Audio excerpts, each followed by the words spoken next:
Skip it up and that up.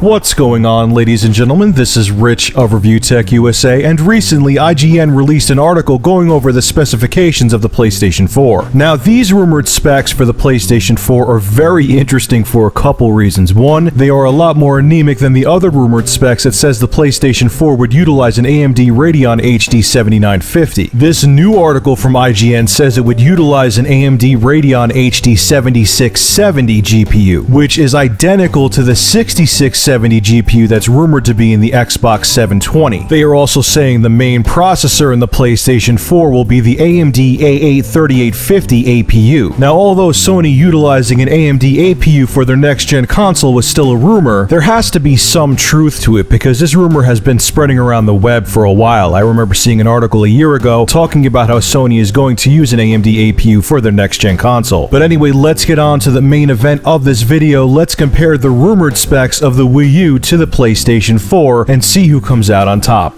Now, the first thing I want to talk about is the main processors, the CPUs inside the Wii U and the PlayStation 4. I'll talk about the general specs of both processors and discuss why this is a tough comparison. As you take a look at these specs on screen and as I discuss them, keep in mind that it has been confirmed by Nintendo and IBM that the Wii U will sport a Power 7 processor. The only thing we don't know yet about the Power 7 processor in the Wii U is its exact specs. So I looked up the entry-level Power 7 CPU that IBM offers and took those specs to compare to the PlayStation 4's processor. Keep in mind, all these specifications are subject to change. So let's take a look at the possible specs of the Power 7 processor in the Wii U. Its clock rate can be anywhere from 2.4 to 4.25 gigahertz. It's going to have 64 kilobytes of L1 cache per core, 32 kilobytes for data and 32 kilobytes for instructions. It's going to have 256 kilobytes of L2 cache per core, and although this may be trimmed down even more, the entry-level Power 7 CPU had 4 megabytes of L3 cache per core, giving the base model Power 7 CPU 16 megabytes of L3 cache. The other trick the Power 7 processor will have up its sleeve inside the Wii U is that it's capable of simultaneous multi-threading, meaning that each core inside the Power 7 CPU can handle multiple threads of code at once. Now, I will backtrack somewhat from my previous video. I heard some rumors around the web that the Power 7 CPU for the Wii U will only be capable of handling 2 threads of code per core, not 4. But with that being said, that's still a one-up it has over the AMD APU that could be inside the PlayStation 4. The PlayStation 4's rumored quad-core processor is not capable of simultaneous multi-threading at all, meaning that it can only handle 1 thread of code per core at a time. Now let's take a look at the AMD A8 3850 processor that's rumored to be inside the PlayStation 4. It has a clock rate of 2.9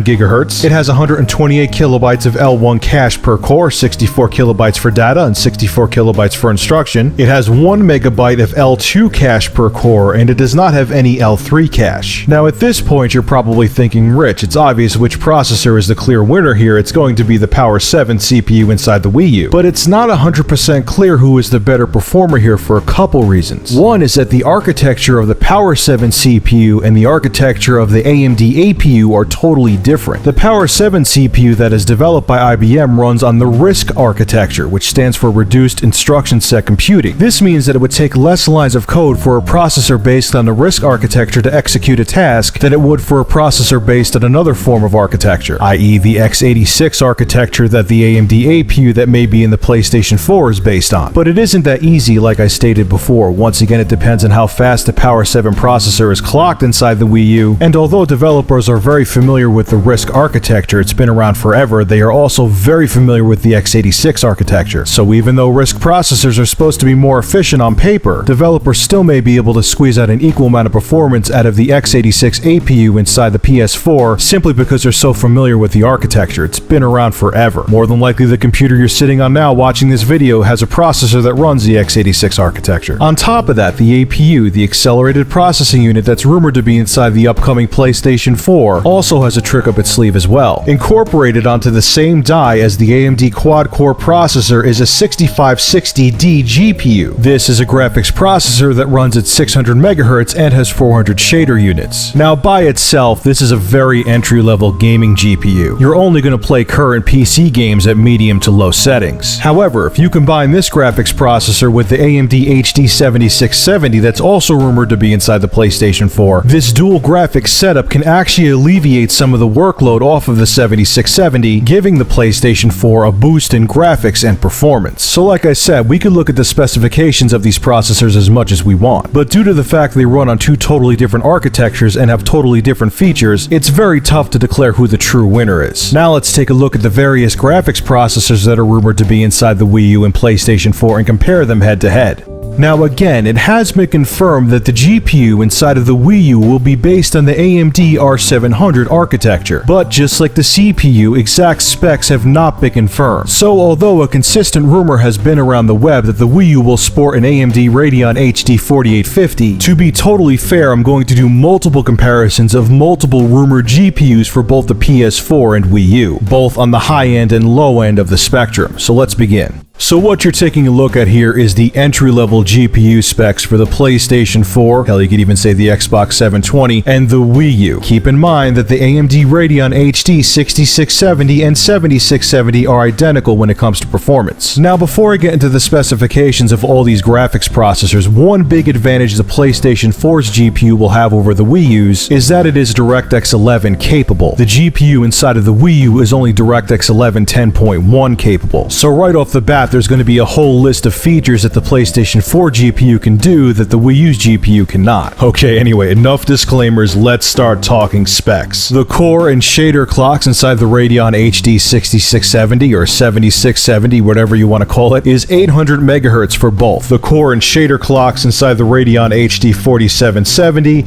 are 750 MHz. Not a huge difference in performance right there when it comes to clock speed, but it is enough that it can be somewhat noticeable. The memory clock inside the 6670 is 2000 MHz, and the memory clock inside the ATI Radeon 4770 is 1600 MHz. And I have to say that is a somewhat substantial speed difference between the 6670 and the 4770. The faster the frame buffer is on the video card or video chipset, the smoother your frame rate on the screen will be. Keep that in mind. Why do you think that people overclock the memory of their video cards in their computers? On top of that, the Radeon HD 6770 also has a big one up when it comes to memory bandwidth. It has a rated performance of 64 gigabytes per second, while the 4770 only has a memory bandwidth of 51.2 gigabytes a second. However, this is where things start to sway in favor of the ATI Radeon 4770. When it comes to floating operations per second, the Radeon HD 6670 can only handle 768 gigaflops per second, where the Radeon HD 4770 can handle 960 gigaflops per second. The pixel fill rate on the HD 6770 is only 6400 megapixels per second, where on the HD 4770 it's 12,000 megapixels per second. That's almost double the performance. Now when it comes to texture fill rate, the 4770 has the 6670 beat as well. The 6670 texture fill rate is 19,200 megatexels a second, whereas the Radeon HD 4770 has a 24,000 megatexel per second fill rate. Again, a substantial difference. I also want to let it be known that even though the 7670/6670 are DirectX 11 capable GPUs, due to the fact that they're entry-level DirectX 11 graphics processors, they're not going to be able to take advantage of the DirectX 11 feature set like a mid-range or upper-end graphics processor would be able to. So even though the Wii U's graphics processor lacks DirectX 11 support, the DirectX 11 capabilities of the PlayStation 4's graphics processor may not be a huge advantage if they decide to go with an entry-level chip. Now let's go on to compare the next possible PS4 versus Wii U graphics configuration.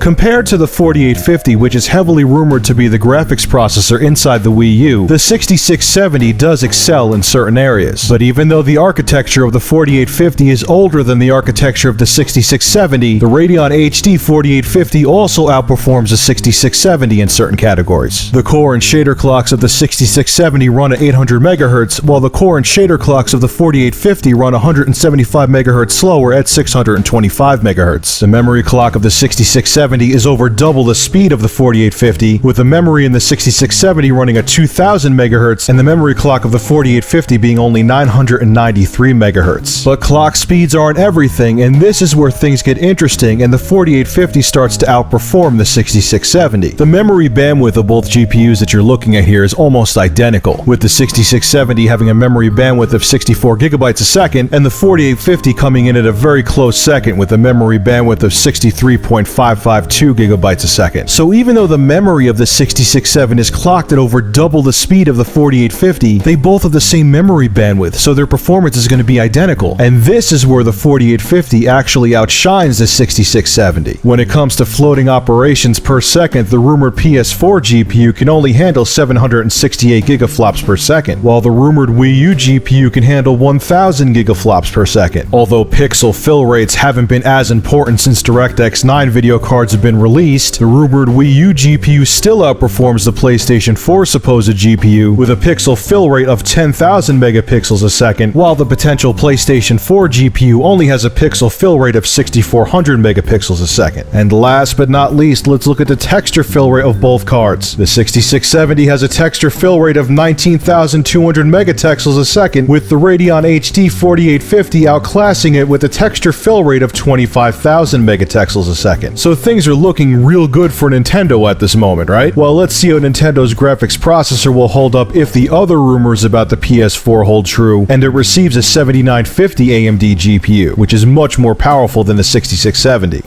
And now, folks, this is where things can get really bad for Nintendo if the PlayStation 4 has an AMD Radeon HD 7950 inside of it. Where do I even begin with how much more powerful the 7950 is over the 4850? 175 megahertz faster with the core and shader clocks. And clock speeds aside, that's not even including the fact that the 7950 has much newer technology inside of it. And it gets even worse for Nintendo's GPU. The memory is over double the speed. The memory inside the 7950 is 2500 megahertz. The memory inside the ATI Radeon 4850 is only 993 megahertz. Now look at the memory bandwidth. Now compare the memory bandwidth between the two cards. 7950, 240 gigabytes a second. Nintendo's GPU, the 4850, only 63.552 gigabytes a second. The 7950 almost has 4 times the memory bandwidth of the 4850.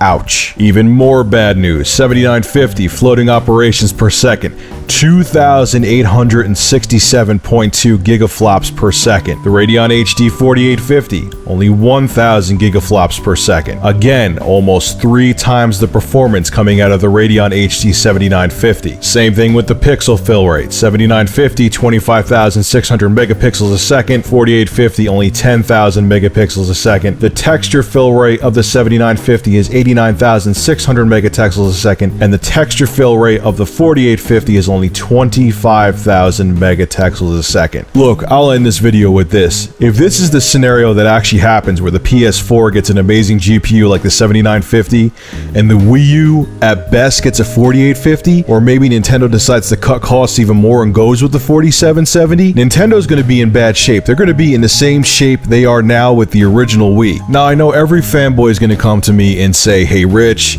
Nintendo's not just about graphics, Nintendo's about great gameplay, they have great first-party exclusives, it almost has 100 million units shipped worldwide. I understand all that, I get that, but what you don't understand is that a console needs to keep selling for a company to make a profit off of it. It doesn't matter that they have the first place trophy, and the reason the original Wii is hurting right now is because it is way behind the PlayStation 3 and Xbox 360 when it comes to hardware, and third-party companies can't develop the same games for the Wii that they can for the Xbox 360 and PlayStation 3. The system can't handle it. Now, if the PS4 and Xbox 720 get the 7670, that's going to be a different story. In some aspects, the Wii U's GPU, even if it's a 4770 inside the Wii U, actually outperforms the 7670. And even if Sony goes with the APU where it has a secondary GPU right on the main processor, it'll help, but it's not going to make a huge difference with the visuals. Anyway, ladies and gentlemen, I hope you enjoyed this very detailed overview of all the rumored specs that I've been hearing about the PS4 and Wii U. Make sure to leave your thoughts in the comments section below, rate this video, and subscribe. And as always, thank you for supporting Review Tech USA. And after this video, I'm gonna need a 6-pack, not just one beer.